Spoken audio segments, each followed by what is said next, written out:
carve in a glass. We're going to do the Celeron. Okay. And then we'll do the Malbec, and we'll do the Petit Verdot. You know, kind of, as you might expect, kind of in increasing weight. And sophistication, I guess. Maybe. I'd be interested. That might be true. Yeah.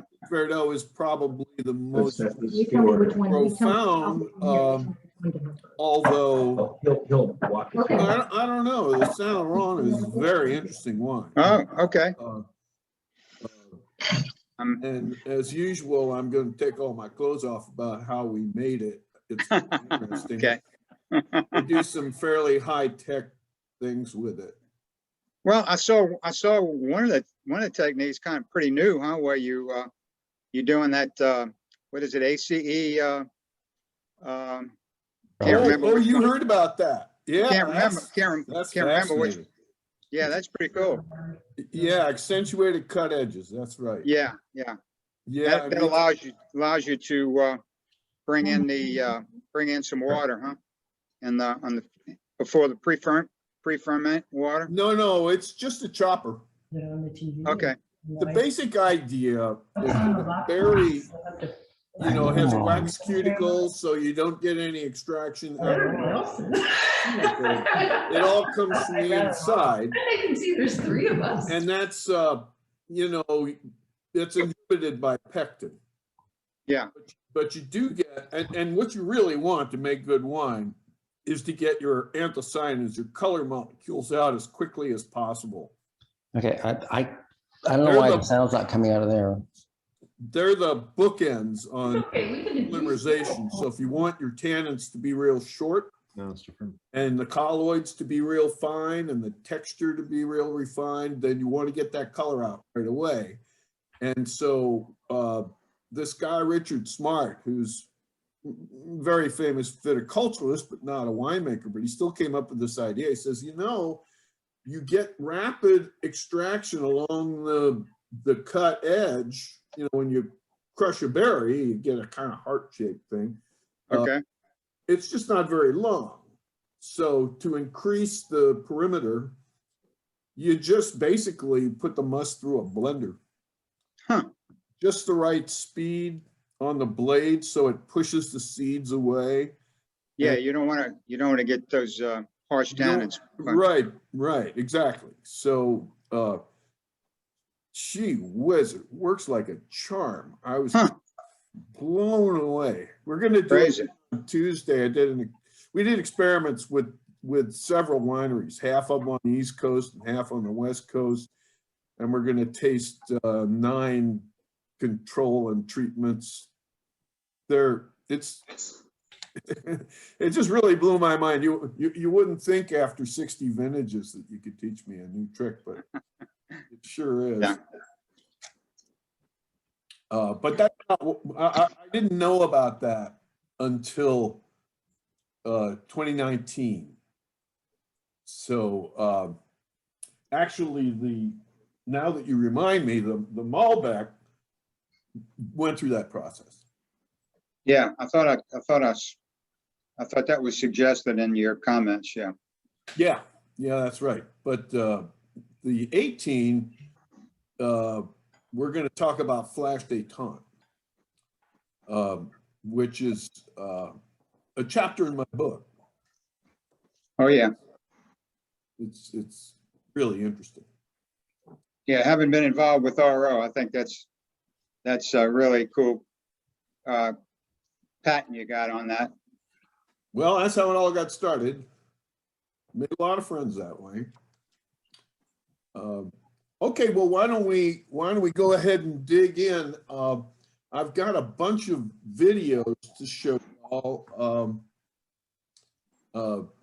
Unfortunately, none of the growers that are involved in these can be on the call in person, but I have got some recordings of them, and so you get to know the people that are really responsible for the quality of the fruit that we get to play with. I'm gonna go get my wine. I'll be back. Yeah. So we're going to start with the Saint Laurent.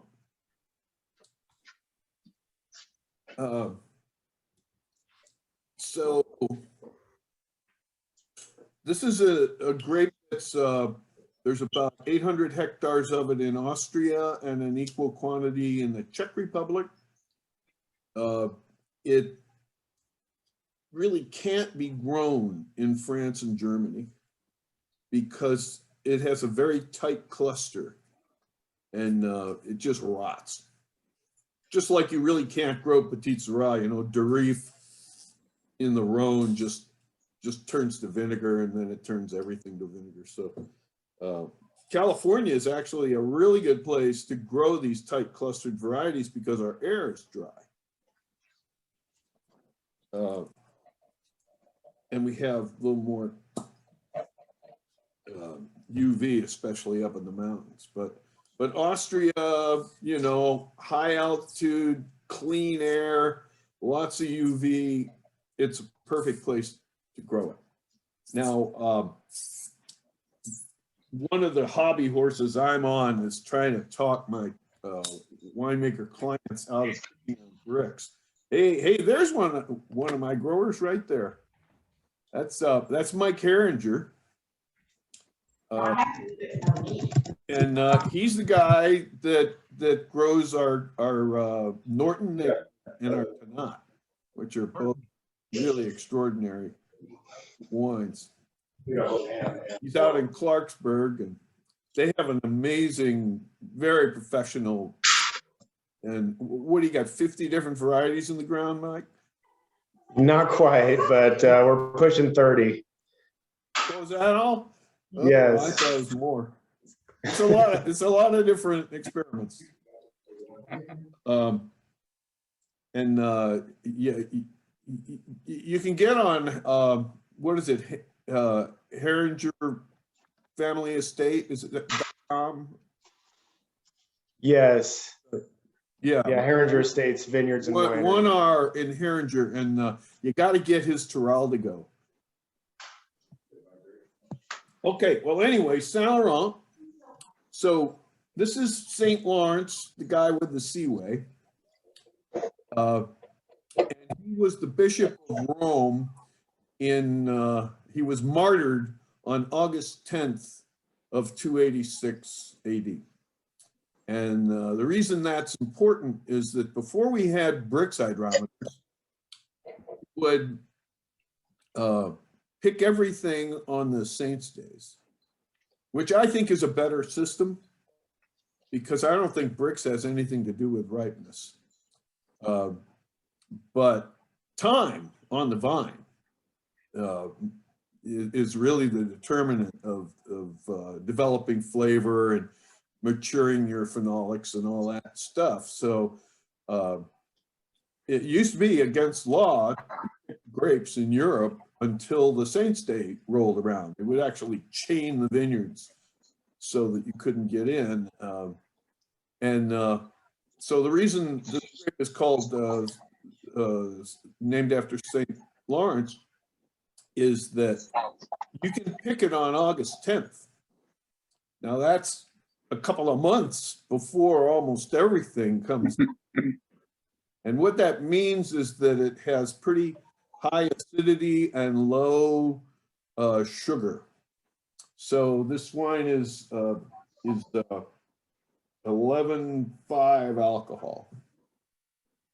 And, you know, well, I was taught in Bordeaux that you don't want to have high acidity in a red because acid makes you salivate. And the more acid a wine has, the more saliva comes into your mouth.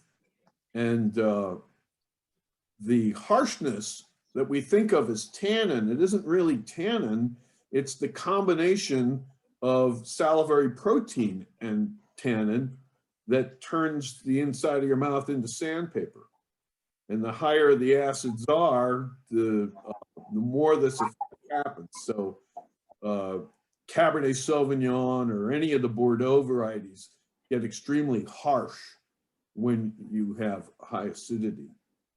But that's not true for Saint now this stuff is it's a descendant of Pinot Noir. It's not really like Pinot Noir very much. It's the father of Zweigelt, and it is similar to Zweigelt. But anyway, as you can see, if you taste this wine, it's just very rich and soft. So the acid is there, but it's not harsh. It's really round. And, that makes it the perfect wine for seafood, for oysters, and for sushi. So, you know, a lot of Japanese restaurants are always looking for a red wine that actually works with fish. And this is the one. You know, especially those oysters you get out of the Gulf of Mexico, Al. Yeah. They really need some lemon juice or something, you know, because they're very rich and sort of Very rich. Very, Yeah. you know, you hope they're very briny as well. But yeah, that but you that can't only count. happens in the winter and not very long. Yeah. Okay, so the wine, you'd never believe this, but Saint Laurent has it comes off, and if you've had my previous vintages, you'll see that there's a darkness to the wine. There's a brooding nature to it. I talk about it being a lot like a Gamay, but with a slightly cynical Eastern European personality. And what that is the wine has boatloads of pyrazines, but the structure's so good that you don't smell bell pepper. You just get this sort of darkness to the wine. And I wanted to see a little more fruit. So that's one of the reasons the 18 is the first year that we did 100% flash détente. And it does a whole lot of things. I'll go over it, but one of them is it pulls out those pyrazines. And the other thing, what it is, you take the must and you heat it up very quickly to 180 degrees. And then you put it in a vacuum chamber and it sucks out about 10% of the water, which also has whatever was on the grape cuticle, but not the varietal flavors, which to me was very interesting because all of those are bound by sugars and they only become aromatic and volatile as part of the fermentation process. Now, if you have that tight cluster, sometimes you're going to get rot. I'm sorry, Kim, were you saying something? You're on mute. Okay. So this heating of the grapes denatures the lactase. It's a browning enzyme that comes from botrytis mold. And you also vacuum off any mildew aromas and you kill the mold. So I've seen some really rotten fruit go through a flash détente. The wines came out great. So it's very popular in France. About 10% of the wine made in France is run through flash détente. And then the other thing is there are esters, very fruity esters that form during fermentation, but there are also in the vacuoles of the grapes, there are enzymes that cleave them. They're called amylic esterases. And so you don't get this rich fruitiness except in carbonic maceration. And this has the same amylic fruitiness that you get in carbonic maceration because the heating destroys those enzymes. And the other thing is when you put the hot grapes into a vacuum chamber, the skins kind of explode, and they come out looking like cellophane. You get 100% of the skin color and tannin and flavor, but nothing from the seeds. Now that sounds like a good thing, but actually I like to have, if you just take the fruit out of the flash détente, press it off and ferment it, the wine is very soft. And I like to have a little bit of tannin framing. And so I put the seeds back and I go ahead and ferment on the seeds. And that's why the wine does have, I think, a nice tannin framing to it.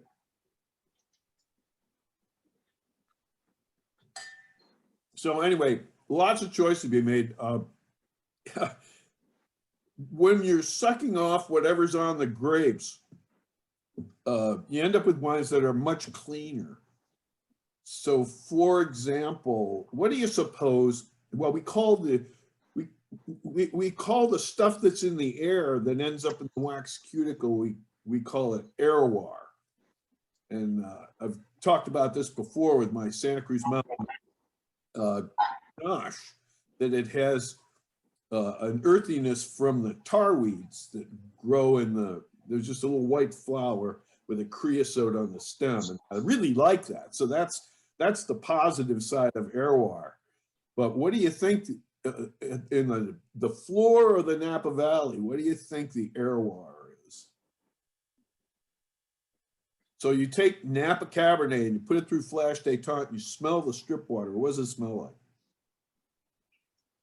I don't know, do you get the mustard flowers or some of the other stuff they co-plant up there? I don't know. What you get is Mercedes-Benz diesel exhaust. Oh, And that's one of the reasons that Napa Valley Cabernet is so dark in the fruit. It doesn't really have red fruit. It has blue fruit and Kalamata olive and that kind of thing. If you get up in the mountains away from the smog, someplace like Mount Veeder, then you get this bright red fruit that's the true nature of Cabernet. But yeah, it's just, 2 million tourists in a bathtub. And then there's another vineyard that's next to a feedlot over in Sonoma, and when they flash, they get this, feedlot. They call it Angus butt character. So anyway, in my case, it's really just pulling out the pyrazines. I'm sure y'all are aware that they're very paranoid about pyrazines down in Monterey Valley. Oh, God, yeah. And so flash détente is practically everything that's grown there. They put it through flash détente, which is great because then they don't have to, before that, they were doing long hang times and whole berries and all kinds of ways of covering that up. So now they've been freed up to actually do something artistic with their winemaking rather than just worrying about bell pepper. Well, I was thinking they were turning themselves inside out on canopy management there, for a while. Yeah, sure. Well, they still are, of course. Yeah. So anyway, I'm gonna. How many of y'all know Sandra Johnson? You had any dealings with her? She started out about 4 or 5 years ago with us as our office queen, and so she was an administrator and a secretary and that kind of stuff. And when Mike Falk left to go work for an artist, I needed a new assistant winemaker, and I went through some consulting winemakers, and I could never get them to do what I told them because they had too much education. Well, Sandra didn't have any education, but she's very passionate about winemaking. So I said, well, I'm going to teach you. and I've grown myself up. I'm very competent assistant winemaker now from seed. And this was her first wine. So I'm going to show you first a little video about the vineyard with Dale Ricci. So he's down in Carneros, and he's a little like Mike, and he's got a little bit of a screw loose. He's tired of just growing Pinot Noir, and so he put this variety in just for the hell of it, you know, about 5 acres, just as an experiment, and it's worked out really well for us. So let me do him, and then I'll put on Sandra. So let me.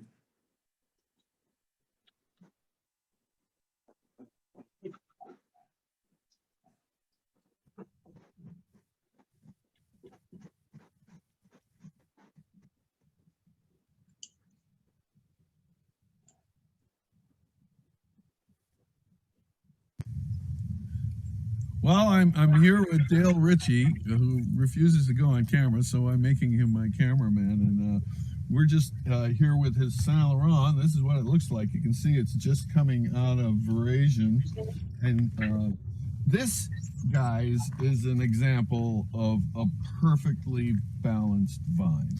You see, you can see how carefully he's gone in here and opened up the fruit zone. That's very important to get some sun on this fruit so that we get the maximum amount of flavor and color, and the acids will come down and so forth.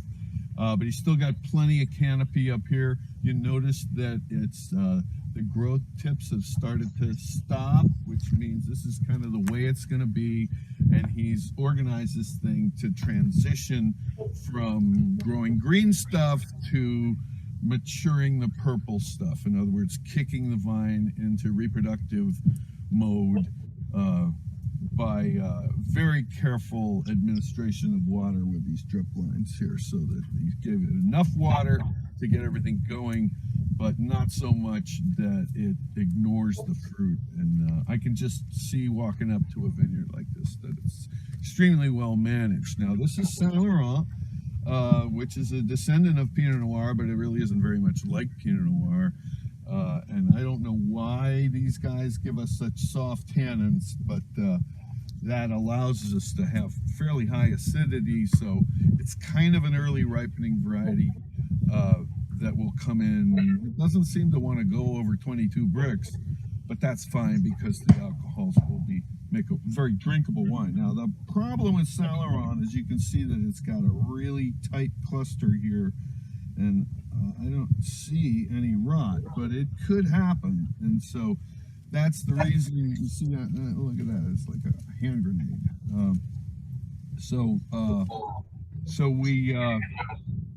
This is why I started experimenting with flash détente, and it's had all these other benefits for fruitiness and good color and extraction and all that stuff. But there's no telling. We've got a lot of smoke in the high atmosphere here. There's no smoke smell. It's all coming down from Lake County, but it's kind of cool this morning, and it seems like it may be slowing ripening down, let's put it that way. I'm not so worried about any taint characteristics, but I am anticipating that this stuff is going to be retarded a little bit and probably come in. Dale, don't you think it'll be certainly a month, and at least a month? Yeah, maybe 6 weeks. So anyway, I'm really excited about this stuff. Dale's telling us that he's only got 2 tons for us, but he's going to see what he can do, and I'm kind of down on my knees here, hoping that we can make a little bit more than that. But apparently what's happened is a lot of people have found out how wonderful this fruit is, and they're all beating him up. So we'll just see what happens.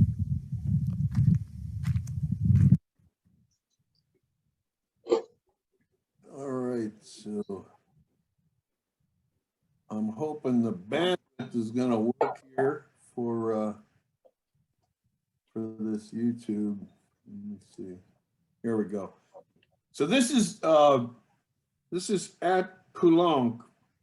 They actually they were breaking in a new flash machine, so they had us come in. This is not at a winery. This is actually at Poulenc's equipment warehouse. But they had set the thing up, and we went ahead and we managed to get 3 tons out of Dale, and so this is Sandra's maiden voyage.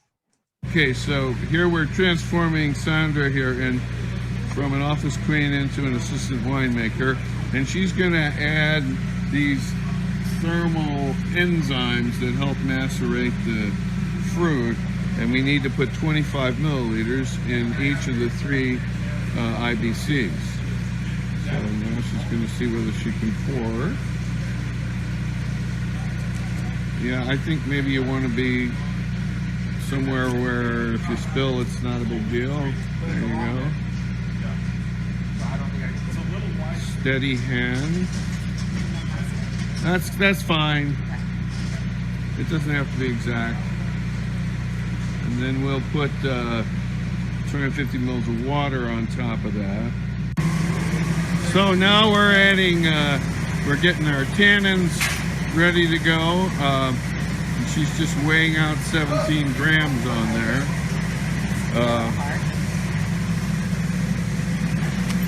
Making a big mess. I know. That's okay. Winemaking is mud pies for grown-ups. Red pies for grown-ups.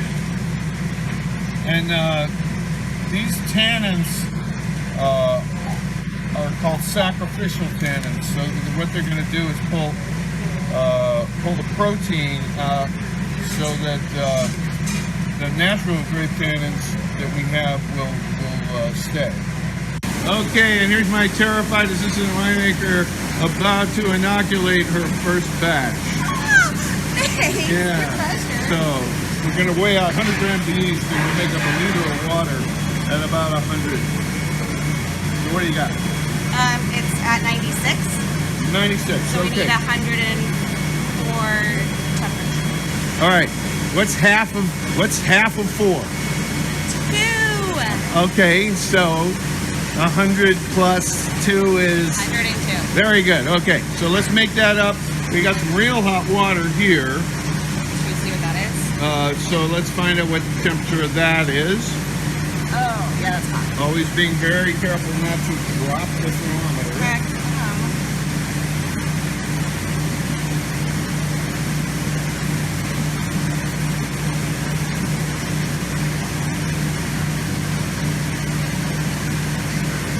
Probably going to be around 180 or something like that. You are correct. 180. Okay. All right. So just put a little bit of that in that.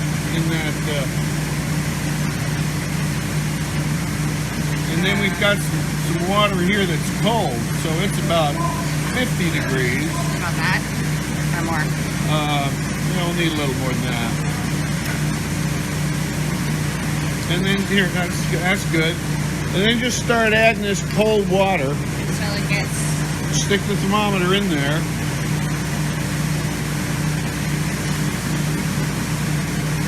There you go. This is a really critical step. I think things So go we want wrong that in down to wineries 102. because of hydrated And, yeast at a wrong It's temperature. 180, and that's about 50. So It's probably the just most start with common about equal parts. mistakes See what we got. that gets made, especially when really a winemaker needs No, to more do than this that. himself. If you farm it out You can always add more hot. with somebody, down the food chain, they often will still need. More or less.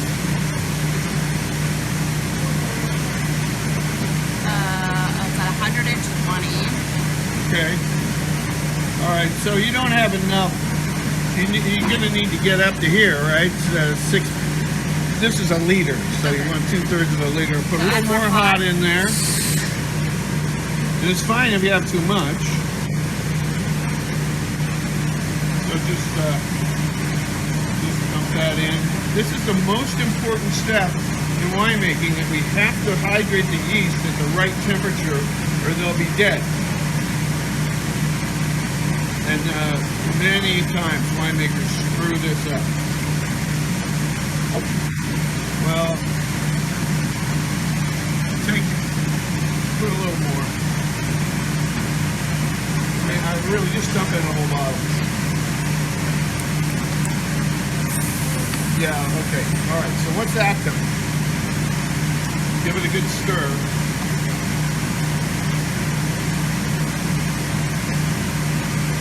All right, and then what do we got? It is at 101. Okay.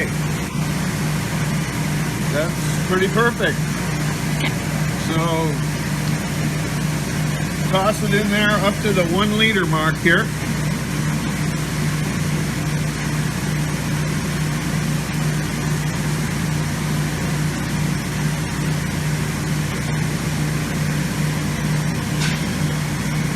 Perfect. Okay, now we gotta weigh out 100 grams of our yeast here.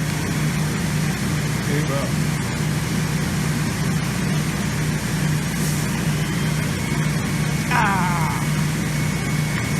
Close enough. Okay. So then toss it in while we're still in our perfect temperature zone. And then we gotta do that for 10 minutes. And then it says, it wants you to stir it. Stir. With a spoon, no. Okay, but then what does it want you to do after 20 minutes? Let's stir for 20 minutes. Stir to dispense the yeast and cool to within 10 degrees Celsius of the fermentation temperature by the addition of the cold must. And what's the temperature in the tote? 98 degrees. So are we within 10 degrees C? No. Yes, we're within 10 degrees. So we just throw it in. That's right. Okay. All right. What do you think that is? What do I think this is? First wine of the vintage. Ooh. That's the Celeron. Oh, The color amazing? the lights on it too.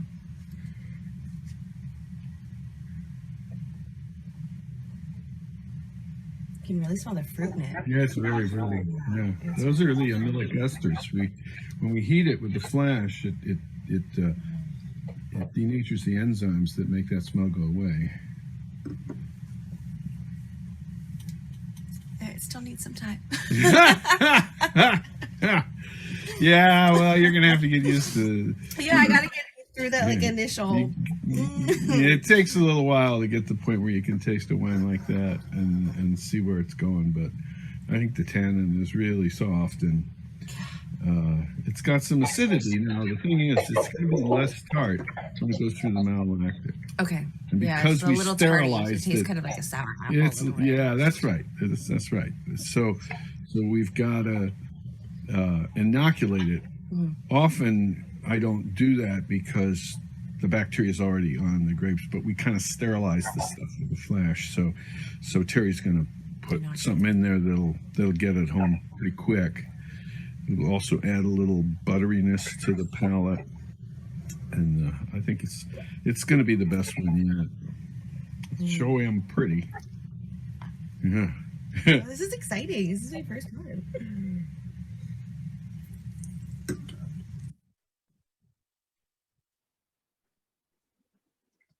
All right, so I'm looking for feedback. What do you guys make of this stuff?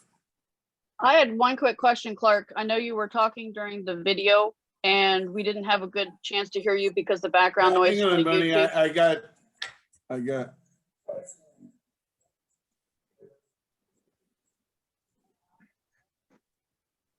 Okay, go ahead. So my question is when you were talking during the YouTube video, I know you were trying to add some extra comments, but we couldn't hear you because the background noise from the YouTube video was pretty strong. Do you mind filling us in with what you were saying? Because we may not have caught the whole thing. Because you were commenting during the video. I don't think I actually said anything that I didn't say on the video.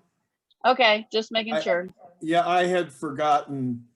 I was just talking about how important it is, to get that yeast temperature, hydration temperature right, and stuff like that. So.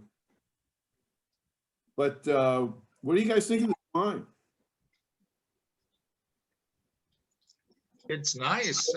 I agree as far as like the sushi or oysters or something like that. I think it would pair really well with something along that lines, something on the lighter side. Well, we have a chef in the South Bay that likes to do really lean grass-fed beef. And he does not like Cabernet with lean cuts of beef. Right. He's kind of crazy about this wine, and it's a fairly heavy dish, but he really likes the way this works with that. So it's not just seafood. And I do agree. I've only had the chance to try the 2017 before this one, but this is definitely preferable to the 2017, which is not to say I didn't drink the whole 2017, but yeah, this one is definitely, I'm not familiar with the varietal. Yours is the only one I've ever tried of it. I agree that it's very similar to his Weigelt. But aside from that, so I can't really speak very intelligently on where this sits in the greater spectrum of this varietal, but I definitely, this one is it's a little smoother. This one does seem more tannic, which I like, from the 2017. Yeah. Was there something that you did different between the two to make that happen? Well, and actually the wine you're talking about is 2015. 2015. Oh, okay. Yeah. Yes. but that, well, we made a 13, a 14, a 15, and an 18. And each year the wine got a little better. In the 13, I did a lot of lees stirring, and I think that was a mistake because it suppressed the fruitiness. And then in 15, we did 50% flash Daytona. So we still had some pyrazines, and the extraction wasn't quite as good. In this one, we just decided to go whole hog and put it all through, which gave us enhanced color, flavor, palate density, fruit, and less pyrazines. So it has less of that cynical Eastern European personality. Yeah. Yeah. Is there any filtration on this? No. I hardly ever filter anything. Oh, okay. I mean, I will do, if I have clarification issues, which is rather rare, I'll do basically a diatomaceous earth filtration, although I don't use DE, but I use a cellulosic alternative. It's just like a very loose filtration just for particulates. And I didn't even do that with this wine because it fell clear perfectly well. And yeah, I mean, I try to hold wines until they're stable. So I mean, just about everything I bottle, nothing else can happen to the wine. If it was going to happen, it would happen in the cellar. That's what we call microbial equilibrium. What was the first enzyme you put in, thermozyme?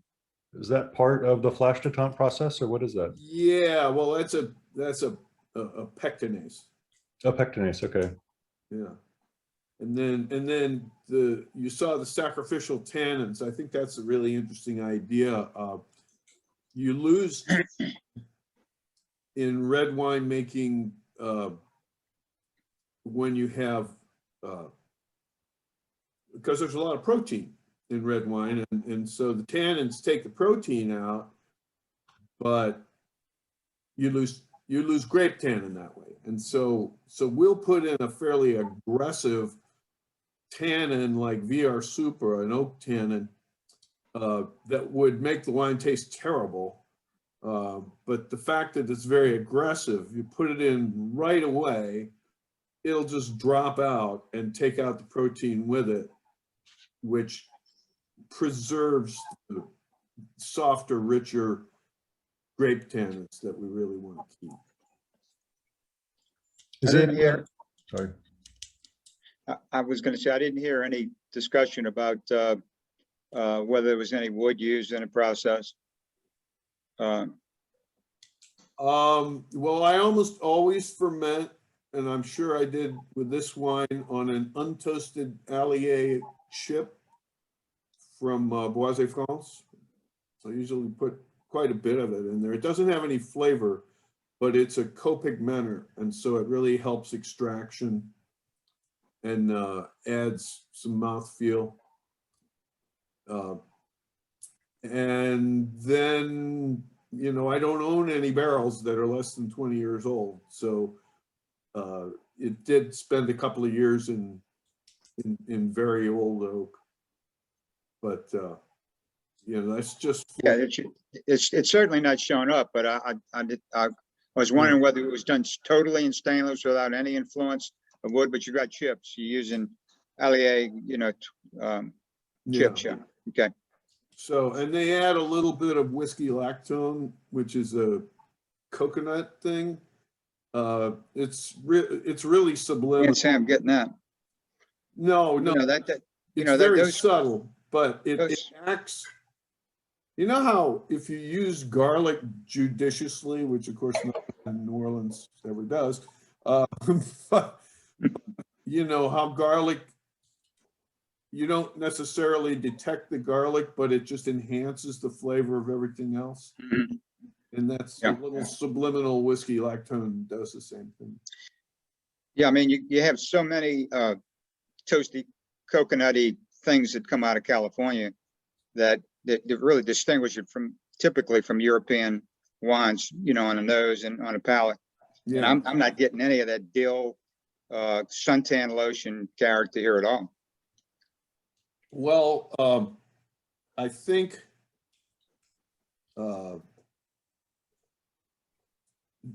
there's this conversation about manipulation, and what it's very destructive. A lot of winemakers have bought all this bullshit from the natural wine movement, and so what the problem is that they never learn anything because they don't want to talk about what they do and have conversations like we're having here. You know, they just want to say, oh, I do the minimum. And so imagine if you were a chef and you just were making everything up as you go along and telling people, well, I don't really do anything. And you wouldn't have any conversations. A few customers. Yeah, right. And I think it's really impaired our education in California. But, you know, I'm all about breaking into that. It's a New Jersey thing.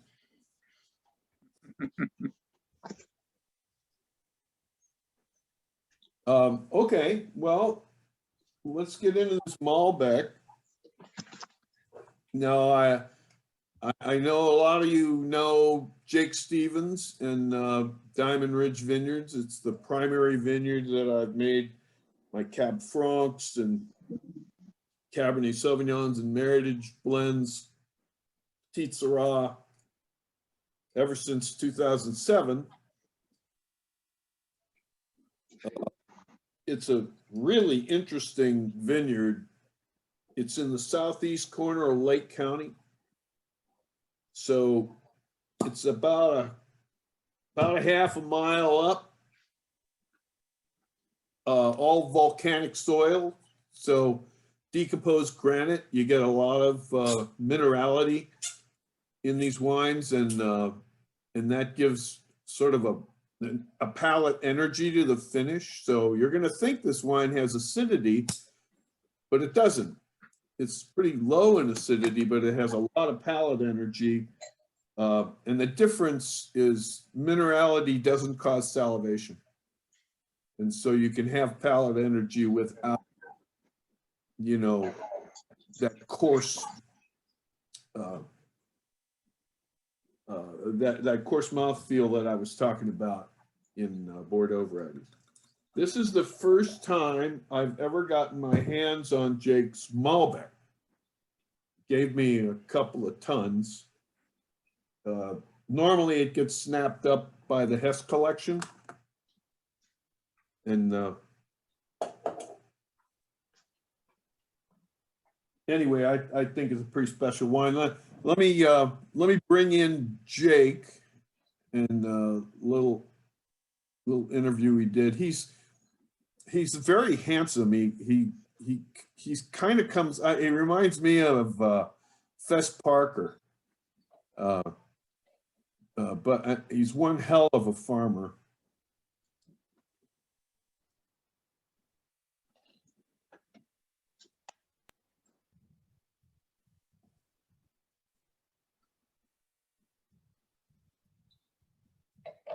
And I guess the three things that are going on in this vineyard are the volcanic soil, which has great drainage and, as I said, gives this minerality and holds the canopy back so you don't get shading. There's also, because we're high in the air and there's no tourism, the air is very clean and very thin. So we get a lot of UV.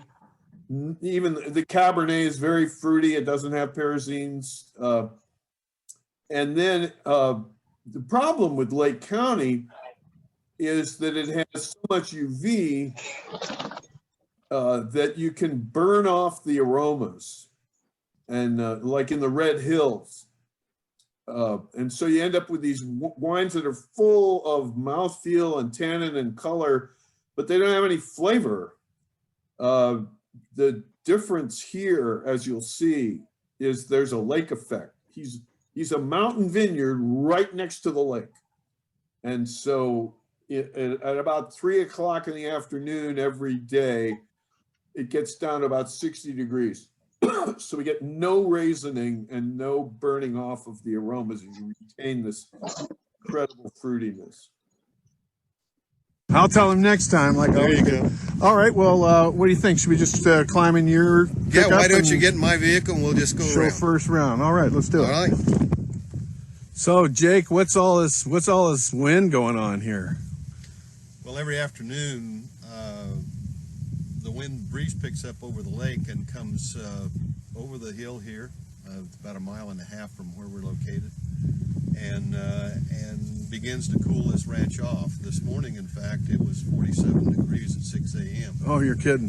No, and 2 days ago it was 43. So we get variations of 40 to 50 degrees daily in the summertime here. We carry our jackets in our vehicles at all times for that reason. So what you're saying is you basically have a mountain here at like 1,800 feet or so? High point here is 2,200 feet. Low point is around 1,500. Okay, but it's actually almost like a mountain shoved out into that southeast corner of the lake. Exactly. The lake actually forks on the east end down here and comes around, sweeps around on the north side and the south side of the vineyard. So, ergo, the lake effect coming in on a daily basis. Yeah, I can smell it. You've got quite a collection of Cabernet clones here, huh? Yes, we have 7 different clones of Cabernet as well as rootstocks as well, depending on the soil type. So what do you got? We have this particular block is clone 4. It goes to the Hess collection in Napa.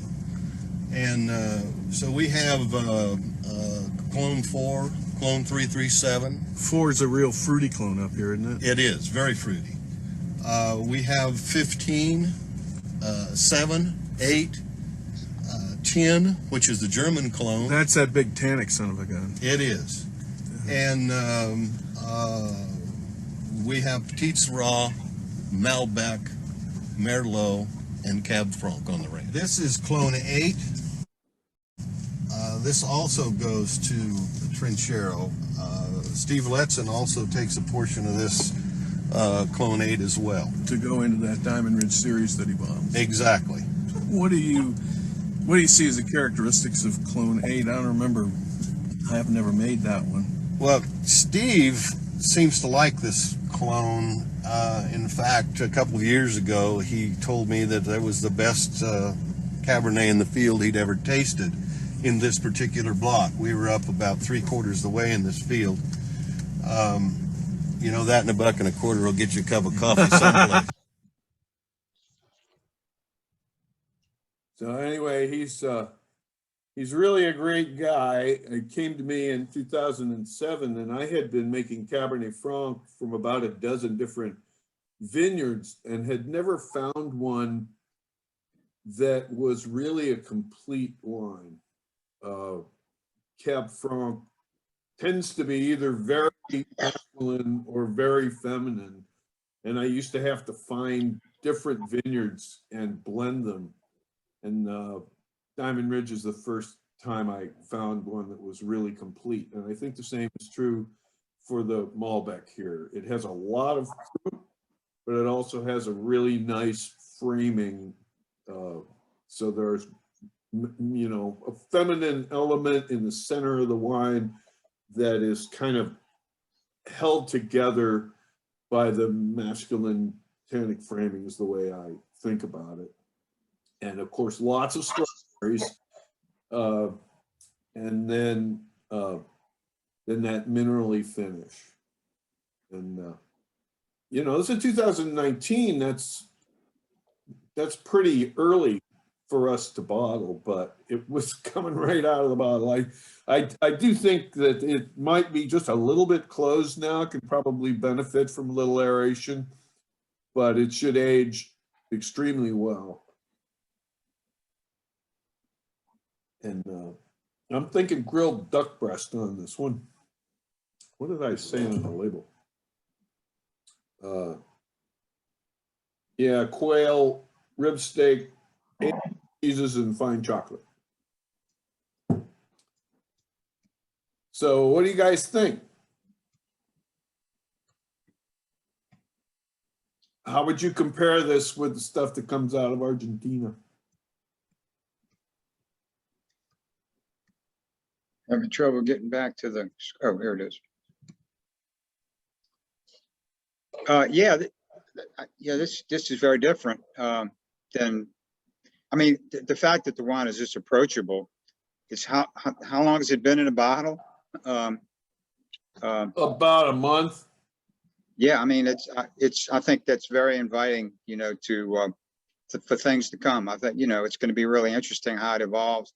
I mean, even over the next couple of days, you know, I caravan mine, so I'm going to hold on to these, you know, for you know, a while and see how they, you know, how they're coming around. But I am surprised that the wine is that approachable, and yet still, you know, the tannic structure is there. A lot, you know, a lot of fruit. You got a little, you know, a little bit of vegetal character, you know, on the nose and on the palate.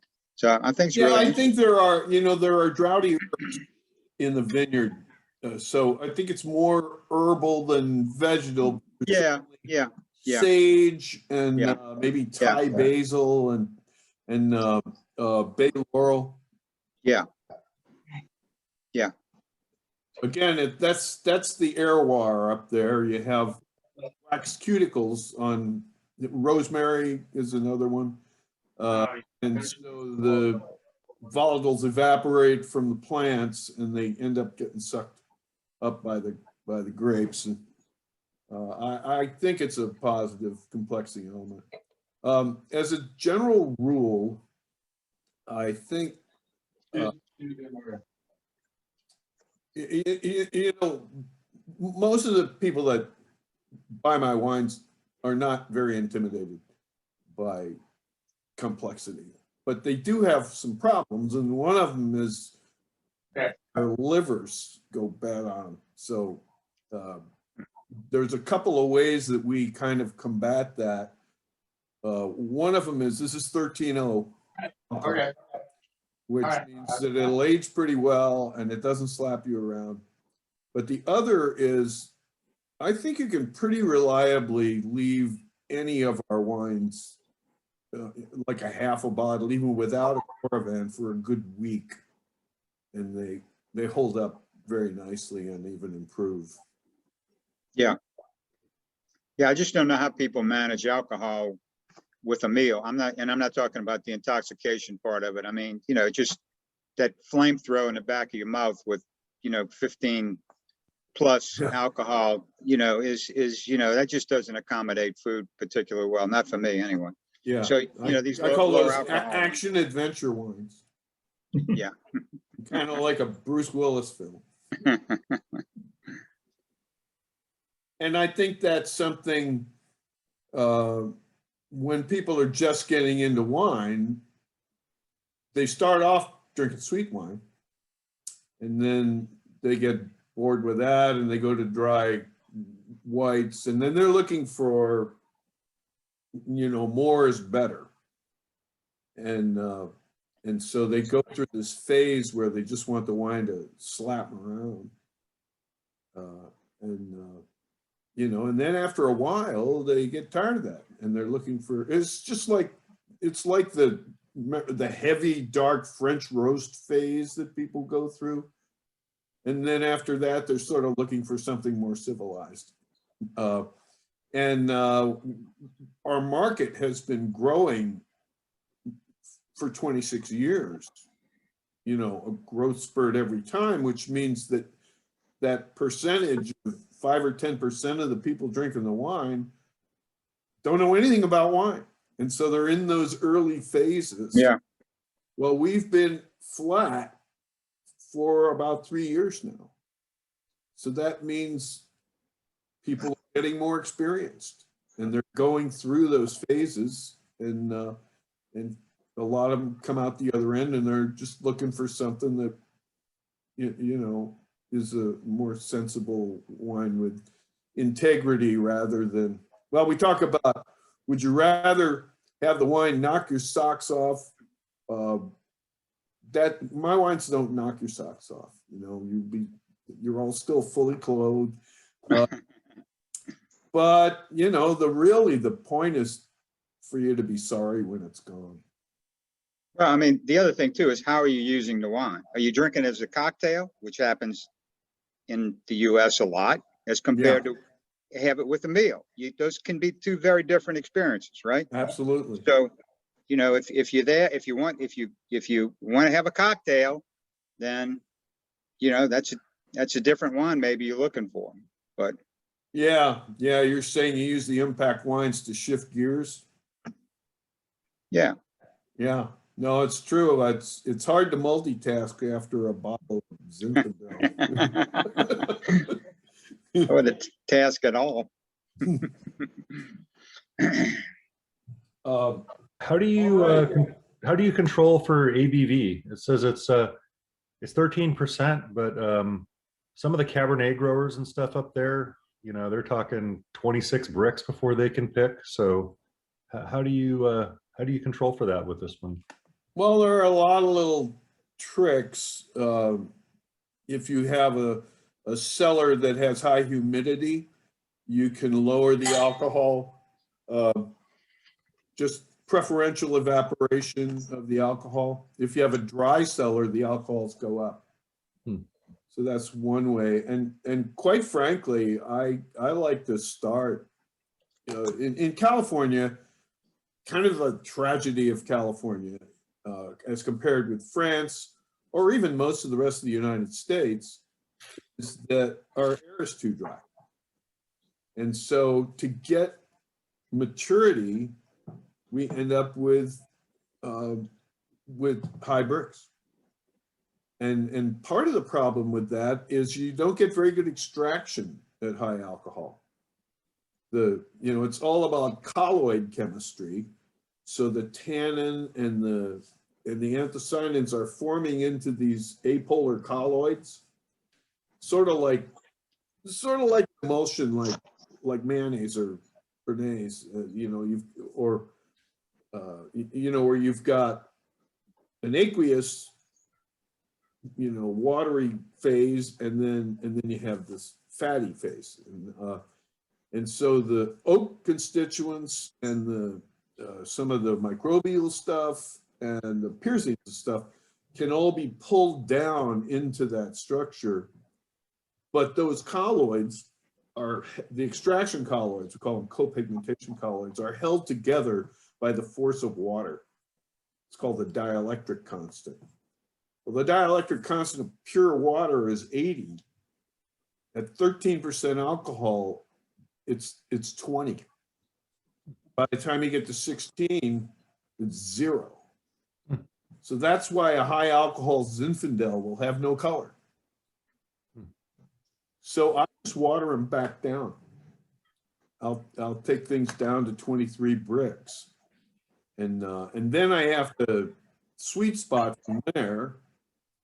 I'll end up maybe adding 0.2% from high proof to get the wine to a point of harmonious balance where it really sings, like tuning a piano. But you know, the first thing is, you know, add water. More wine, better wine. Yeah. And do it you actually increases the extraction? It doesn't make the wine dilute. And do you then do like a Saunier or something to try and up your skin to must ratio, or you don't need it with some of these other techniques? Well, this wine, I did the DTMA. Okay. Al was talking about, and it really, really helped the extraction. So that's the RO process, and then you strip alcohol on the back end? No, DTMA is that chopper I was telling you about. Oh, yeah. Okay. Right, accentuated cut edges. Okay. We just take a big stick blender and run around a half-ton bin and chop it up. And This it's first year we did it, and it just blew my mind. And you said the stick blender is tuned to morcellate the skins, but not the seeds, right? It's a special. Well, you have to get the speed right. Yeah. Okay. In you know, anything more than a couple of tons, it's hard work. It's only 5 minutes per bin, but it's a long 5 minutes. And so commercially, the Del Tafala has a machine called a Del Tafala maceration accelerator. And you just pump right through the machine on the way from the crusher to the tank, and it does the job for you. And that thing is wonderful. And you're already totally destemmed at that point, and then like any jacks left? Yes, No? of course. I'm sorry? Are there any jacks left on the fruit, or no? It's completely destemmed. Like, do you have the ability to do that? Oh, maybe a few. A few, not bad. Huh, cool. And then do you have like you were talking about acidity, which I appreciate the difference between the Saint Laurent and the Malbec. Do you have like a pH you shoot for, or do you shoot for TA, or do you just whatever the fruit does? Yes, and by the way, I have a class called Fundamentals of Modern Wine Chemistry that I've been teaching since 1984. I put about 4,500 winemakers through it, and I talk a lot about the question that you're asking me. And there's also a chapter in my book on high pH winemaking. The way I look at it is this: if you want to make modern white wine, then it's supposed to be fresh. So you want to have kind of arrested development there. And the perfect zone for that is pH 3.2 to 3.4. 3.2 for the Sauvignon Blancs, 3.4 for the malolactic Chardonnays. The way you get there is you acidify to 3.45. And then when the tartrates come out, when you're below 3.6, the wine, the TA and the pH drop together. And so you end up at 3.2 just naturally. And then if you have malolactic, it takes you to 3.4. So, you know, it's a beautiful sort of natural chemistry dance that occurs.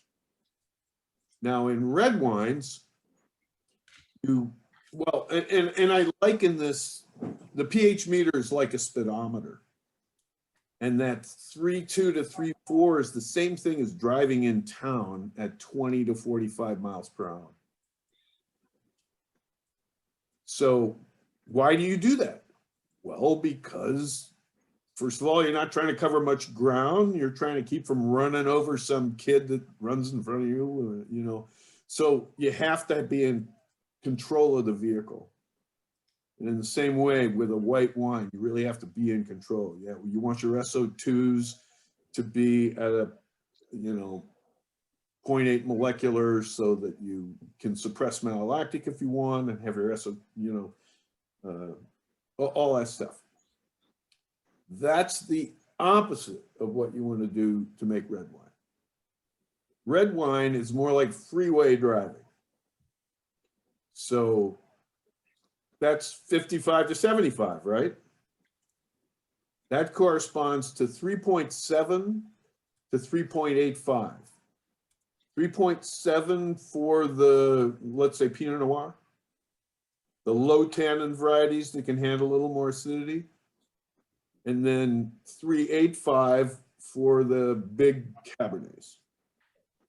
Now, with what I learned from Ribourguillon in Bordeaux is that you actually want to start at 3.95, and then the oxidation, this is just with Cabernet that you're going to age for at least 2 years. And then what happens is your SO2 will oxidize to sulfuric acid, which is a strong acid, and just naturally over the course of 2 years, the pH will drop to 3.85 on its own, with a very small increase in TA because it's a strong acid. Okay, so that's my window. This wine, I think, is 3.78, so it's right in the middle. Moderate tannin. And I just think that natural chemistry is just, it's just a beautiful dance that happens automatically. Now, where do you want to start with reds? Well, strangely enough, 3.45. Now, this is at the juice stage, before any skin contact, because the skin contact is going to take you up about 0.2. So if you do an overnight soak, then you're going to be probably 3.6. And by the time you're done with your maceration, about 3.65, so about 0.2. And then the malolactic will take you into that zone, which you almost always want to do.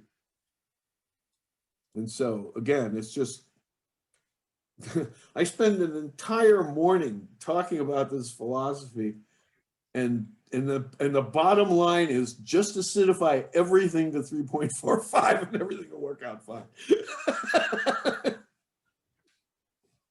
That's awesome. Yeah, thank you. I won't keep asking the winemaking questions, but that's super interesting. I think people want to hear this. Yeah, it's great. It's great learning. So I'm putting the class online. Finally, sometime in June, I'll have the online version, which people have been begging me for years. You know, it's about $400.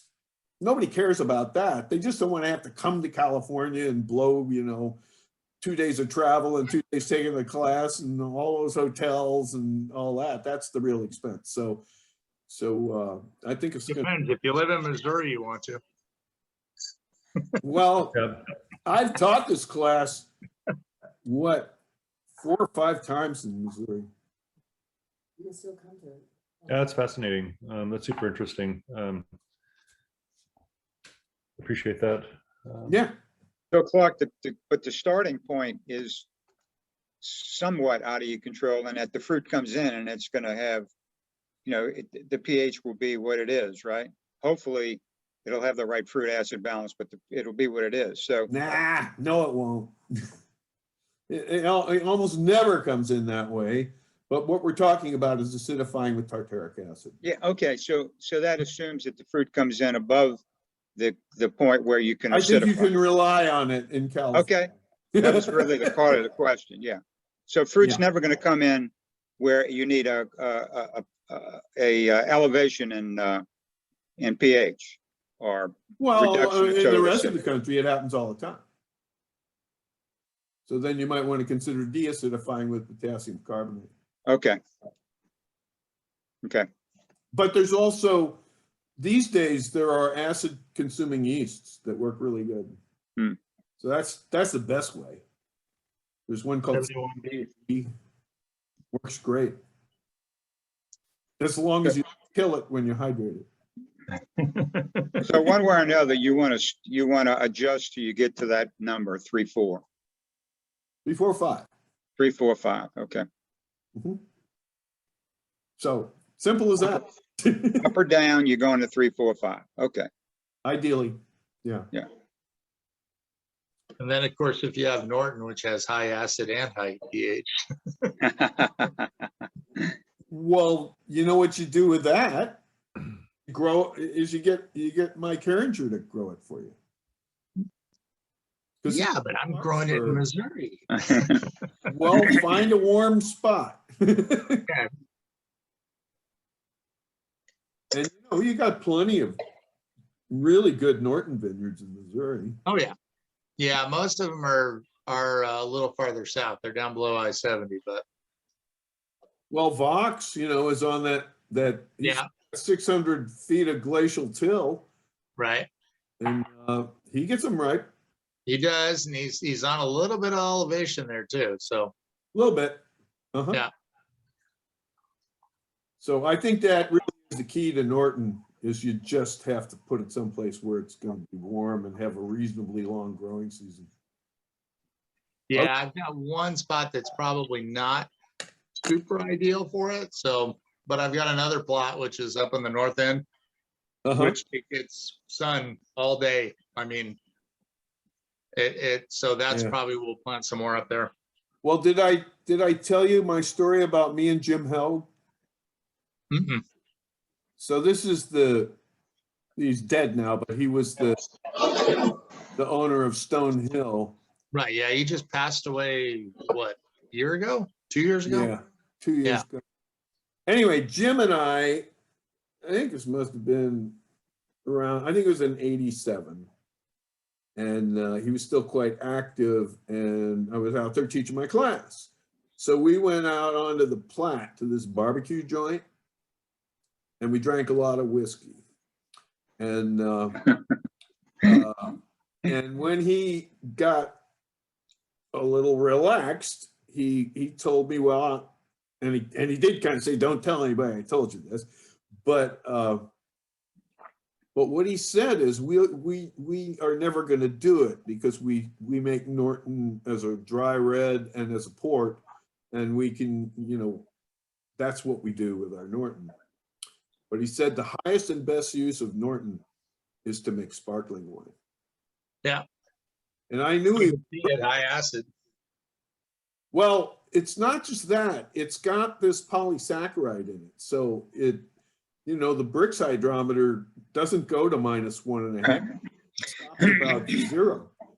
And that's why the Nortons we make are fairly low alcohol, even when they come in at 25 Brix, they only make about 12.5% alcohol. Right. So then you've got all this, it's like Sir Lee character that coats the tannins. And so if you make a sparkling wine out of Norton, it's like it's already been on the yeast for 10 years. And I actually was given one from Renault Winery in Egg Harbor City, New Jersey, for my wedding. My parents went down there and got a bottle. This is one of the best sparkling wines I ever had. Had no. Yeah, I've often thought about it, having sparkling Shiraz and thinking like, I wonder if we could do this with Norton and kind of make it a signature thing in Missouri. So absolutely. Yeah. Jim would like that. Yeah, take that weak vineyard and bubble it up. Yep.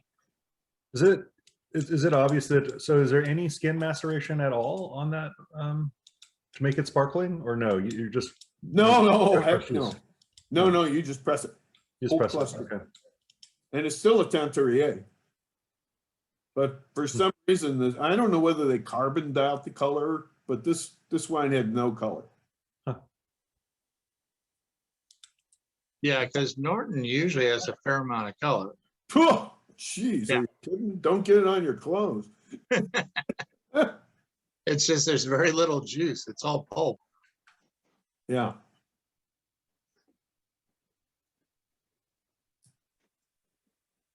Okay, so wine number 3.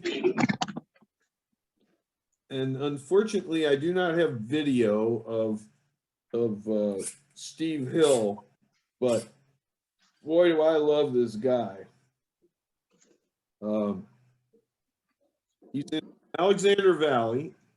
It's actually, if you know California geography at all, just south of the town of Cloverdale is a little hamlet called Asti.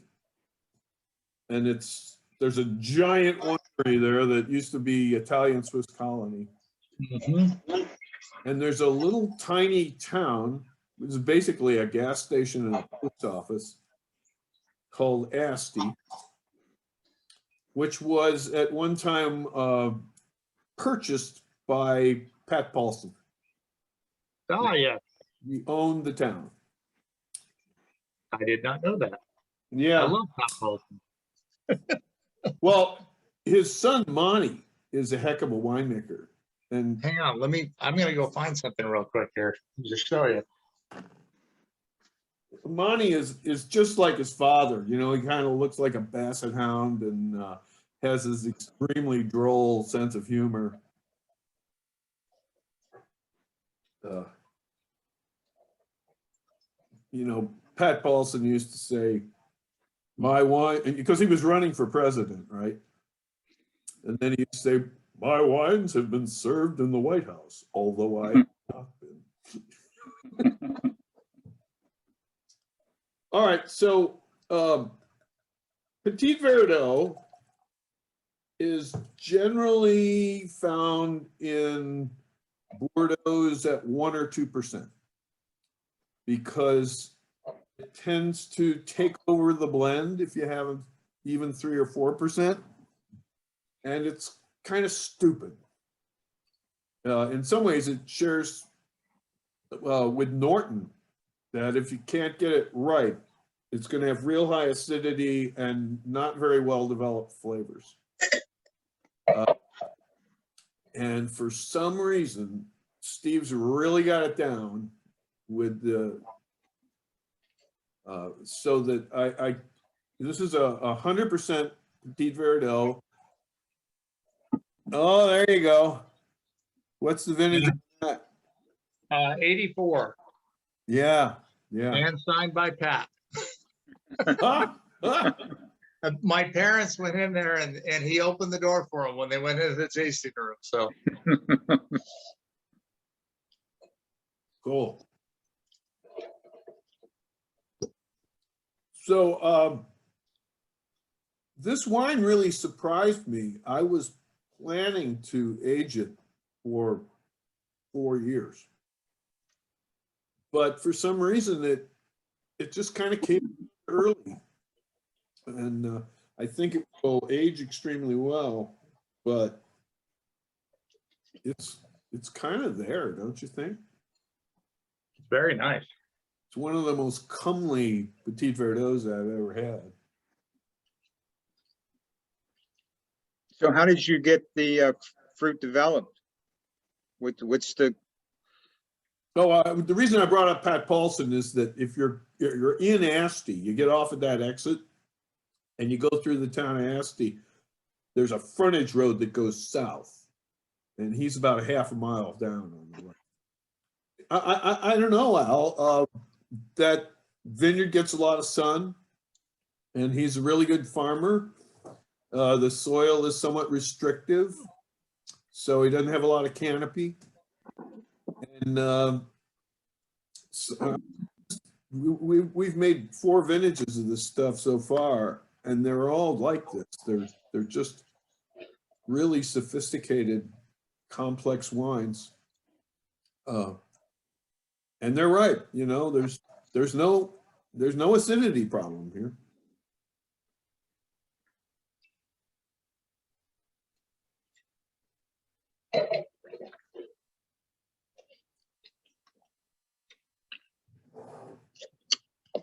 Yeah, lots of tannin. I know, I'm thinking I need to go out and buy a steak for dinner. Well, that's what's recommended on the back label. Right. Although I would opt for a duck breast. See, I think the Malbec would go better with a duck breast because of the fattiness of the duck. Well, it's kind of the same argument that, you know, fat and tannin come together very Right, but I was thinking more fat and that sort of minerality of the Malbec. Right. I see what you mean because of the, you know, the sweetness of the meat. Right.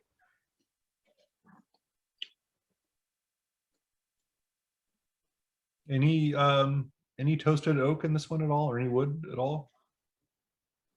It's the same regimen. Same regimen. You know, Bois Frais, that untoasted Allier in the fermenter, and a lot. I use about 7 or 8 grams per liter of that chip to get the extraction. And then just, you know, a couple of years in a really old barrel that doesn't do anything except, you know, provide a little bit of oxygen. Do you find adding the oak in the fermenter softens the acidity a little bit? I wouldn't say so. Really? Okay.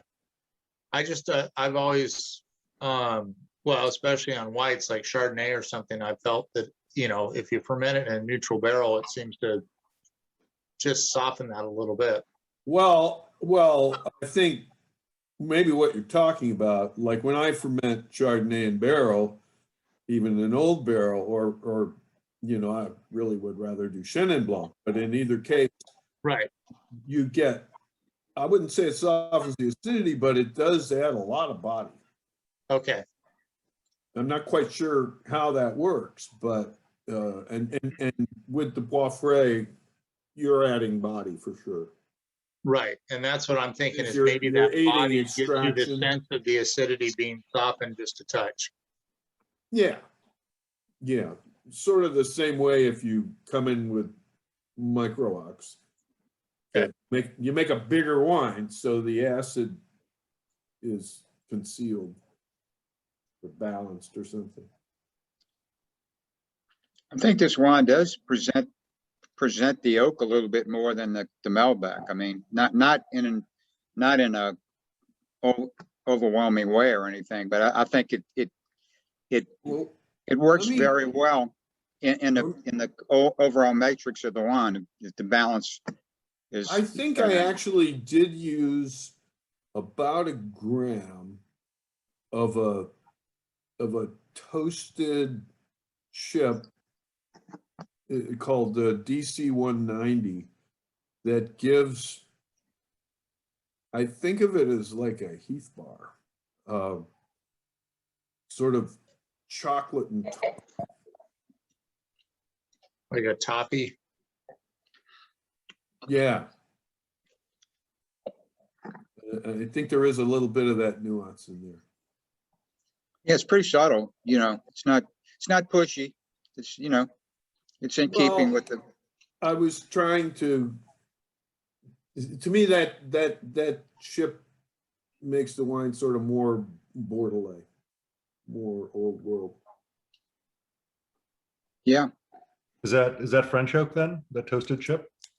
Yeah, all of this, you know, well, what happened to me is I developed this reverse osmosis thing to take alcohol and vinegar out in the early 90s, and I started this company called Vinnovation, and we became sort of a magnet for other wineries. A lot of French innovations.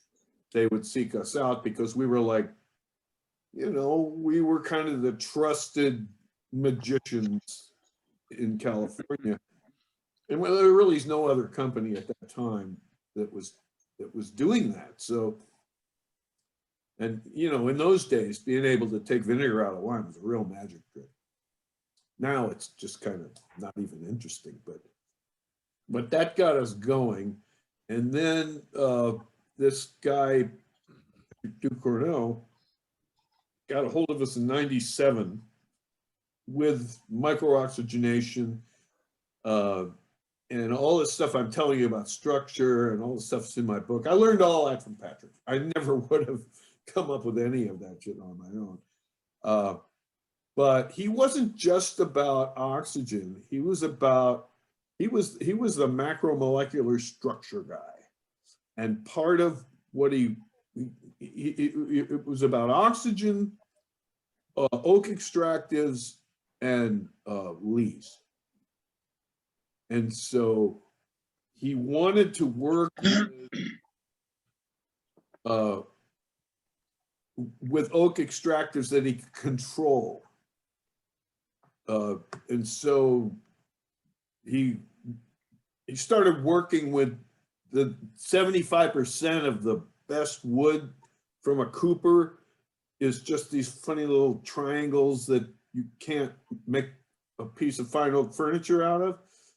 And he wouldn't saw them or make sawdust or anything like that. He would just break them into little pieces so that you don't get the lumberyard sawdusty thing.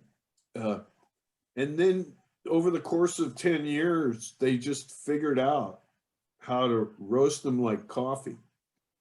And they use the same thing, a rotating drum, playing around with temperature and humidity. And the real virtue of that is a regular new oak barrel is a complete crapshoot because it has all different temperatures and you just never know what you're going to get. And oak, just the chemistry of oak is incredibly variable, even within a single tree. So when you take, a couple tons of chips and you roll them in a controlled environment, you get something sort of like solution chemistry working for you. And so you can do something really consistent that you just can't do with barrels. And I mean, of course, it's a lot cheaper, but that's not why I do it. I do it because I can make much better wine with a well-done chip and reliably. So now there are a lot of other companies that make chips, but they haven't got the consistency down. And so that's why I pretty much just work with these, it's called Boisé France. And they're, Gallo sells them. G3 is the distributor. And of course, you have to buy 10-kilo sacks. And so a lot of my winery customers just a lifetime supply. So I break them down for them, send them a baggie of whatever, and you can test them. It takes about 2 months to soak them out, and you can try things. And then usually, after a couple of months, you go, okay, well, this one is good, and this one is too much, but I kind of like half of that, and then you can go ahead and. So the whole process of playing around with the aromatics takes about 4 months to get it right. But with Bois Frais, because it's so neutral, I just chuck it in. And I think between that and the accentuated cut edges, it's pretty easy to go into like an East Coast Cabernet Franc producer and just, triple the quality of that wine by doing those two things. That's cool. It is remarkable. I'm just wondering, obviously I'm clearly a novice. If you could help me understand this last one, the Petit Verdot, I do sense a more aggressive tannin profile. Oh yeah. I guess the pH is maybe closer to like 3.4, something like that. Oh, no. No? 3.85. 3.85, really? Higher than the Malbec. Interesting. My perception is. Well, that's because that's because it's a bigger wine, so it needs to have lower acidity. But I mean, this is a very feminine Petit Verdot. Interesting. You know, normally Petit Verdot is like not, you know, it's and that's, you rarely see it as a standalone wine. That's probably why you know. there's just Actually, I love Petit Verdot. I seek it out as a single varietal all the time, and this is one of the most balanced versions of that I think I've ever tasted. Like, it usually is a punch you in the face wine, no question. Yeah. Yeah. Well, the place to go for Petit Verdot, that's the signature grape of Virginia. There's a bunch of good ones. Try the Williamsburg. Interesting.